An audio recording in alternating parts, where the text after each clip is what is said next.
Kuya Bob. Nagkakagulo kasi guys, kaya naisipan ko kung dapat bang palitan ko si Kuya Bob o ano. Nagkakagulo sa sa paligid ng Danjoy. Ayan, nagkakagulo na nga daw po ayon kay Kalingap Rob at usapang founder ng Danjoy. May nagtatampo na. May mas deserving pa ba na maging founder ng Danjoy? At si Joy Diwata may pakiusap.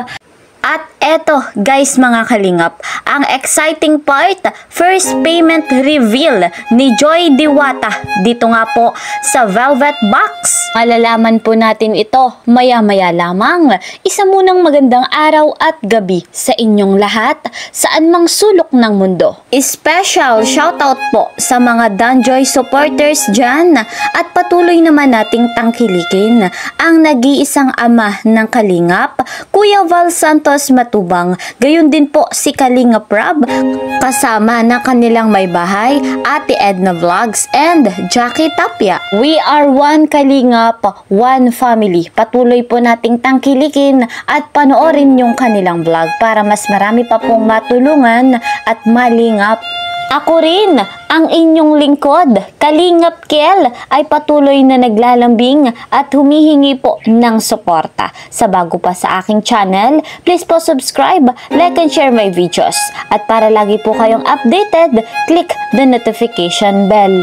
So, dito nga po tayo mga kalingap sa usapang founder ng Danjoy. Ano nga ba ang nangyari na? At ano nga po ba ang masasabi dito ni Kalingap Rob? Sino nga ba ang mas deserving para maging founder ng Danjoy? Narito guys, panoorin natin ito. Credit to the owner of this video, Kalingap Rob. Sana wag palitan si Kuya Bob. Nagkakagulo kasi guys, kaya naisipan ko kung dapat bang palitan ko si Kuya Bob o ano. Nagkakagulo sa sa paligid ng Danjoy.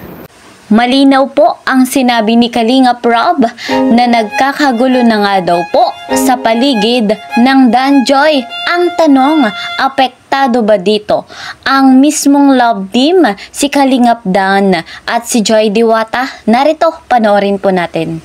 Sa Danjoy, walang problema dun sa dalawa, kay Joy at Dan. Pero sa paligid nila parang ang daming issue, di ko alam kung bakit. Pero sa supporters, walang problema sa supporters ng Danjoy. Alam niyo po ba, sa live selling namin, ang daming Danjoy po na nag-order, no? Ang daming nag-order, no? Sana ganun din po ang Etsy at Jomcar. Supportahan niyo po ang ating live selling para sa ating beneficiaries. So, ang tanong, sino nga ba ang mas deserving bilang maging founder ng Danjoy? Ano nga ba ang reaction dito ni Kuya Bob? Panoorin natin ito. Kuya Bob, asan ka na Kuya Bob? Wala si Kuya Bob guys, tinakasan tayo. Nagtampo ata si Kuya Bob nung sabi kong papalitan ko na ng founder ang Danjoy. Mukhang nagtampo si Kuya Bob si Ninong Bobby.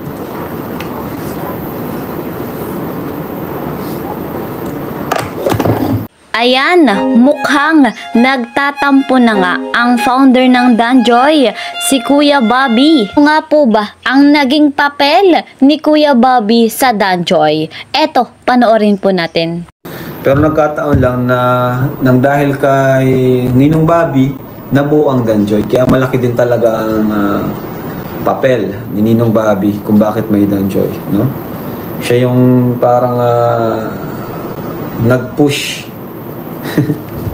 Siya yung nag-open ng pintuan sa pagiging marites niya. Ibig sabihin mga kalingap, napakalaki po ng ambag ni Kuya Bobby sa Danjoy dahil siya ang nag-push para mabuo nga po ang love team na Danjoy. So, kung sino man po ang mapili ni Kalingap Rab para maging founder ng Danjoy, ay irerespeto natin dahil nakikita po nila kung sino ang mas deserving. Dahil sa nangyaring ito, si Joy Diwata dati pa man ay may pakiusap na. Ayaw niya nga po yung ganitong may nagtatampo. Ang gusto niya nagkakaisa ang lahat at patuloy na maging masaya. Ayaw din po ni Joy na ma-stress ang lahat at sobrang nga ang pasasalamat niya sa lahat ng tumulong sa lahat ng kanyang mga natanggap. Gayon din sa lahat ng blessing na dumadating sa kanya. Speaking of blessing, eto guys, first payment reveal ni Joy Diwata sa Velvet Box. Eto nga po yung first commission ni Joy. Panoorin po natin ito. Hindi ito yung total nung nabenta, hindi ito yung total nung gross. Ito na po yung net na ito mismo buong buo na makukuha ni Joy, no? So ang total is 23,000 pesos. Grabe. Palakpakan tayo, guys.